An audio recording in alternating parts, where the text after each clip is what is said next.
You know that feeling when you're lying in bed on a Sunday night, mind racing about Monday morning, and you start calculating how many more years you'll need to work before you can actually choose whether to show up? Maybe you've done the math on what it would take to have enough passive income to cover just your basic expenses, or at least enough to make work optional rather than mandatory. Perhaps you've heard people talk about dividend investing like it's some exclusive strategy only available to people with trust funds or decades of accumulated wealth. Or maybe you've seen those social media posts showing screenshots of dividend payments and wondered if those numbers are even real or if there's some catch you're not seeing. Here's what most people won't tell you about generating $1,000 monthly in dividend income. The math is straightforward. But the psychology behind building that income stream is where most people either succeed or sabotage themselves before they even begin. Understanding the numbers is easy. Understanding what those numbers actually require from you and whether you're willing to provide it is where things become genuinely complex. My name is Anderson, and I help people understand how wealth actually builds through passive income strategies rather than how financial media wants you to think it works. If you're curious about what it realistically takes to create income streams that could eventually reduce your dependence on employment, stay with me through this. Subscribe if this kind of honest financial perspective helps you think more clearly about your options. Now, when people discuss dividend investing, what typically comes to mind? Do you picture retirees clipping coupons from stock certificates, living off the income from investments they spent careers accumulating? Or do you imagine some complex investment strategy requiring expertise you don't possess, making it essentially inaccessible to regular people? The reality exists between those narratives, and understanding what it actually takes to generate $1,000 monthly in dividends changes everything about how you approach building this kind of income stream.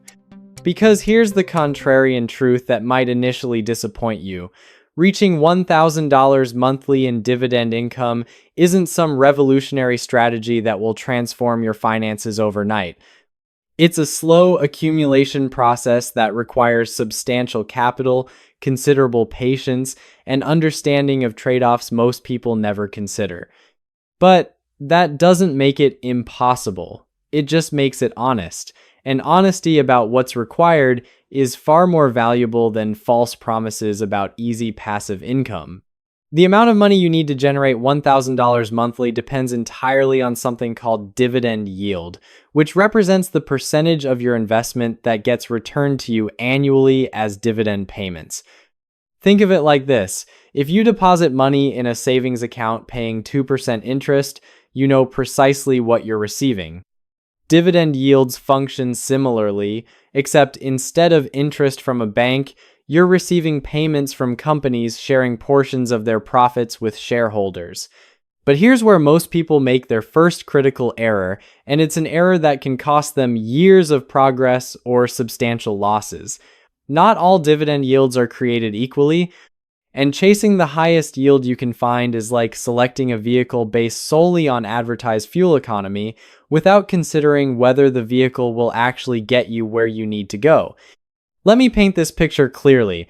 Imagine you're researching dividend investments and you encounter two options. Investment A offers a modest 3% dividend yield. Investment B advertises an enticing 10% yield. Your immediate reaction might be thinking the choice is obvious. Why wouldn't you take the 10% and generate more than 3 times the income from the same capital? But here's the thing. That 10% yield exists for reasons that should make you uncomfortable. Sometimes an unusually high dividend yield signals that the underlying investment is struggling. The price has dropped substantially, making the yield appear artificially elevated, or the company or fund is distributing more than it can sustainably afford, meaning those generous payments might disappear faster than you can adjust your budget around them. This is why experienced dividend investors typically target yields falling somewhere between 2 and 5%. Yes, that sounds conservative compared to those flashy double-digit yields promising quick income. But remember, we're attempting to build sustainable wealth here, not gamble our capital on investments that might eliminate their dividends entirely. So let's examine the actual numbers. If you want to generate $1,000 monthly in dividends, you're targeting $12,000 annually in passive income.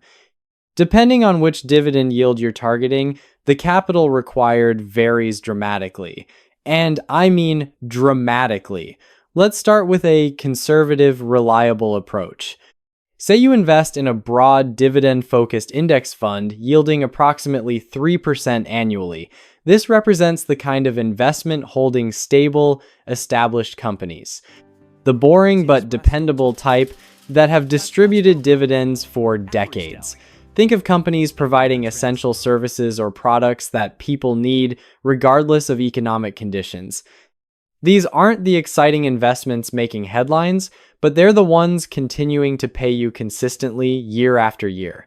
With a 3% yield, you'd need approximately $400,000 invested to generate that $12,000 annually or $1,000 monthly. I can sense some of you reacting to that number. $400,000. That represents more wealth than most people accumulate in their entire working lives. But before you dismiss this as impossible and move on, stay with me for a moment. Here's what makes dividend investing genuinely interesting beyond just the immediate income. Many companies paying dividends also increase those payments over time. It's like receiving annual raises without negotiating with anyone or proving your value repeatedly. Some companies have increased their dividends every single year for 20, 30, even 50 consecutive years. Imagine if your salary increased automatically every year throughout your entire career. That's essentially what happens with quality dividend-paying companies. But maybe you're thinking that waiting decades to accumulate $400,000 sounds unrealistic for your situation. Fair enough. What if there's a different approach requiring significantly less capital upfront? This is where things become more nuanced and, honestly, more interesting from a strategy perspective. Instead of focusing exclusively on dividend income, some investors take what's called a total return approach. They invest in funds paying smaller dividends but growing much faster in overall value. The trade-off?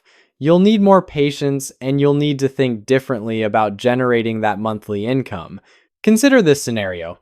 Instead of investing in that 3% dividend fund, you place your money into a growth-focused fund, yielding only about 1% in dividends but appreciating much faster in value over time.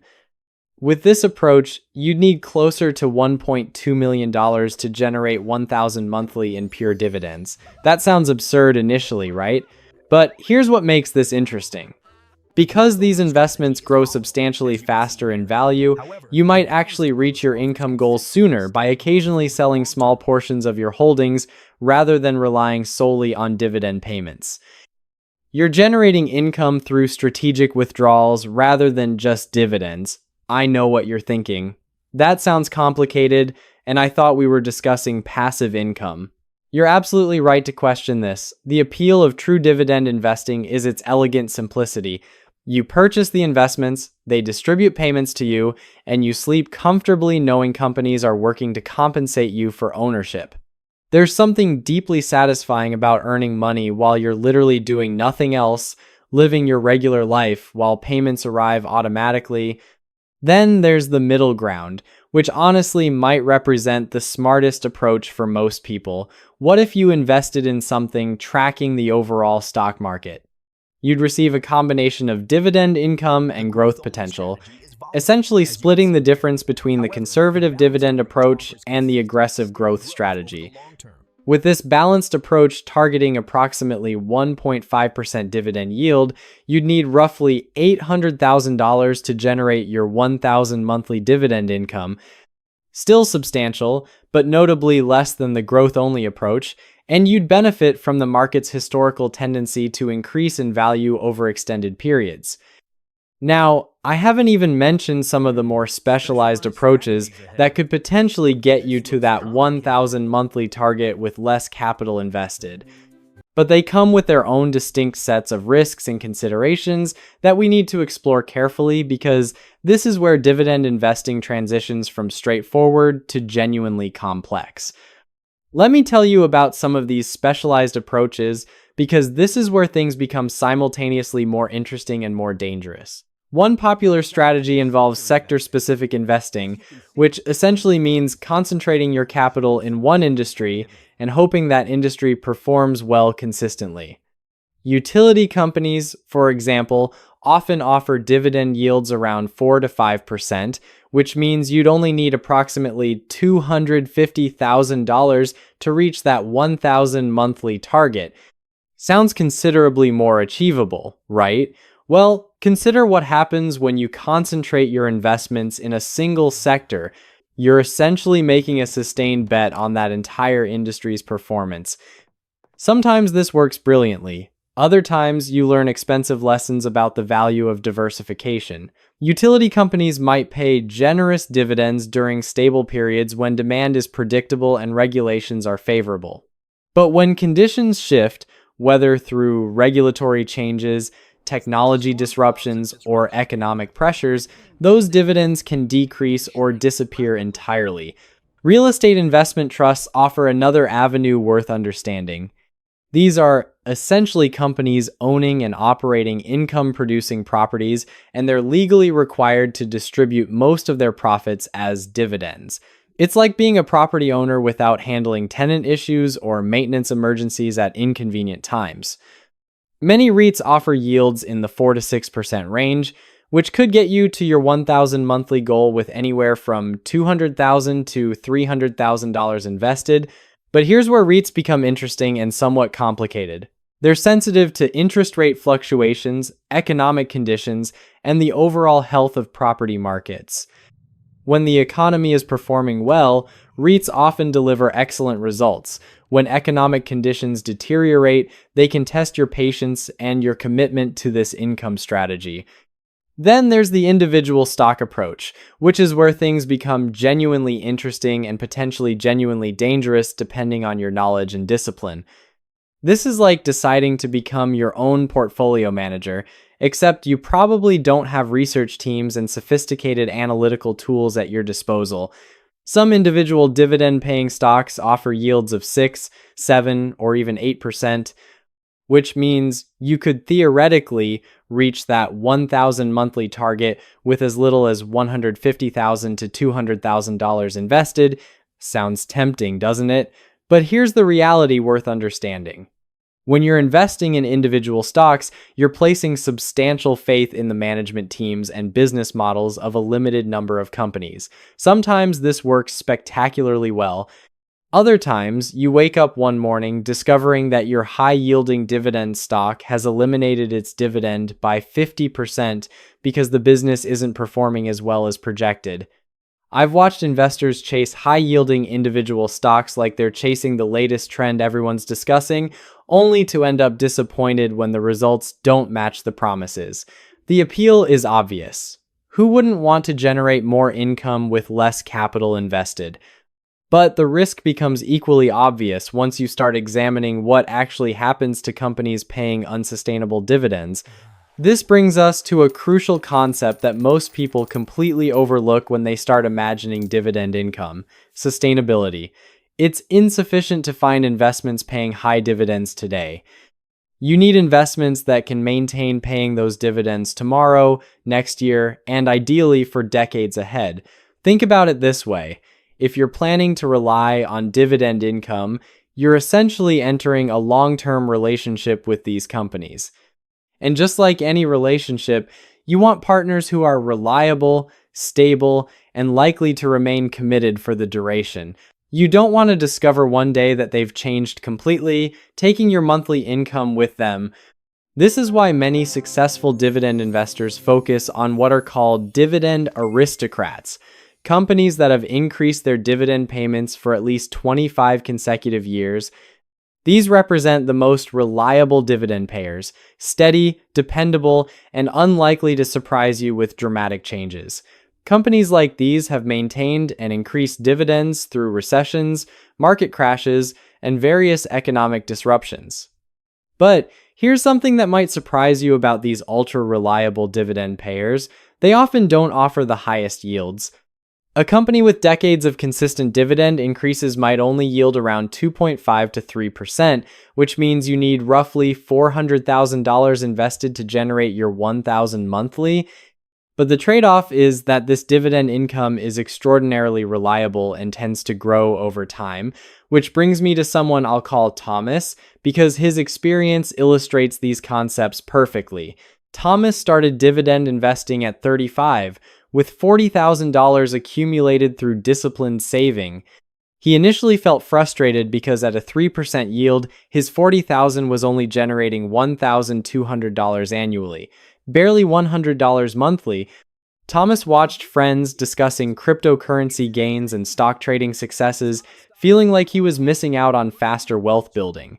But Thomas made a decision that seemed boring to everyone around him. He maintained his dividend investing strategy, contributing an additional $500 monthly to his dividend portfolio. He reinvested every dividend payment automatically rather than spending them. After 5 years, Thomas had accumulated $130,000 in dividend investments, generating approximately $3,900 annually. Still not life-changing income, but noticeably more than when he started. After 10 years, Thomas had reached $280,000, generating $8,400 annually in dividends, approximately $700 monthly. After 15 years, at age 50, Thomas crossed $400,000 in dividend investments. He was finally generating that $12,000 annually, $1,000 monthly in dividend income. But here's what makes Thomas's story particularly instructive. His lifestyle at 50 looked remarkably similar to his lifestyle at 35. He still lived modestly, still drove practical vehicles, still found satisfaction in his work rather than viewing it as something to escape. But his financial position was completely transformed.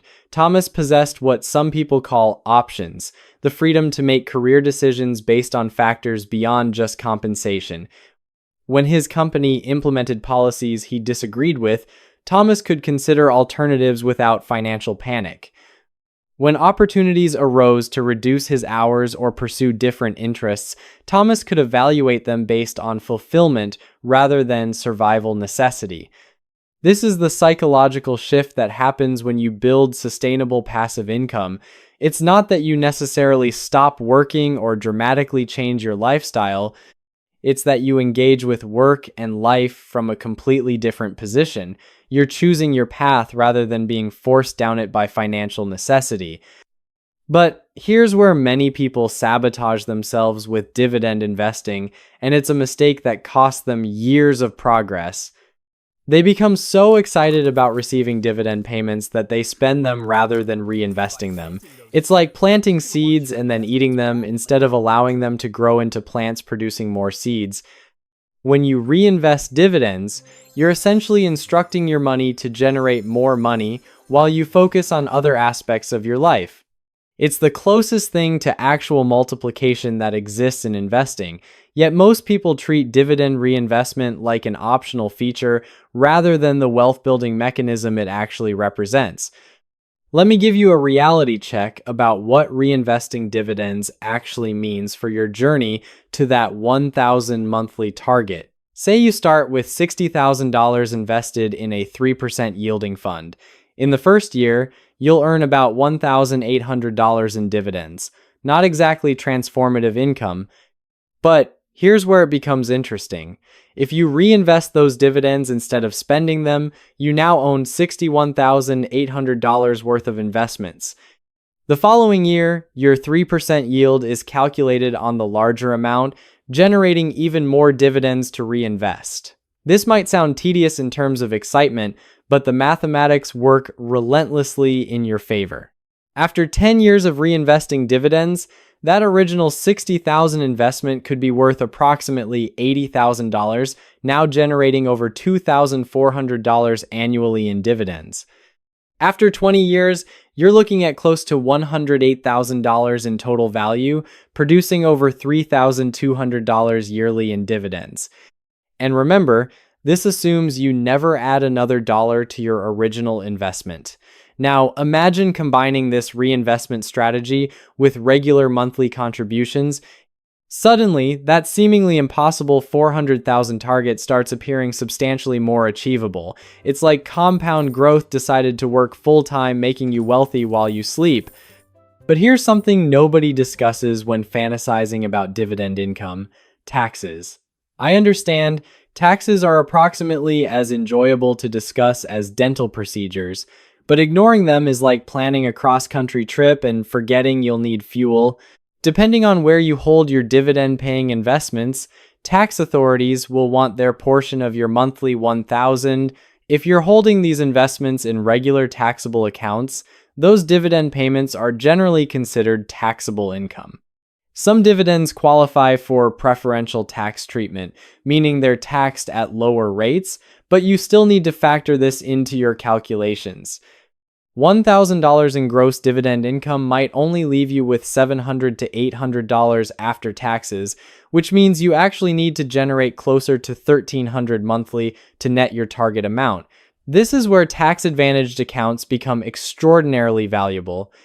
Inside these accounts, dividends can grow and compound without annual tax consequences, which dramatically accelerates your progress toward that monthly income target. The trade-off: you generally can't access the money without penalties until reaching retirement age, which might not align with goals of early financial independence. Speaking of financial independence, let's address something nobody wants to acknowledge. Focusing exclusively on dividend income, especially early in your investing journey, might actually slow your wealth building progress. I can anticipate dividend enthusiasts preparing counter arguments already. But consider this carefully.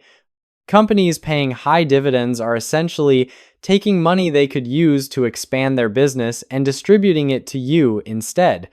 Sometimes this makes perfect sense, especially for mature companies with limited growth opportunities. But for younger, faster-growing companies, those retained earnings could potentially generate much higher returns if reinvested in the business. It's like choosing between a steady allowance and the potential to earn substantially more by helping expand the family enterprise.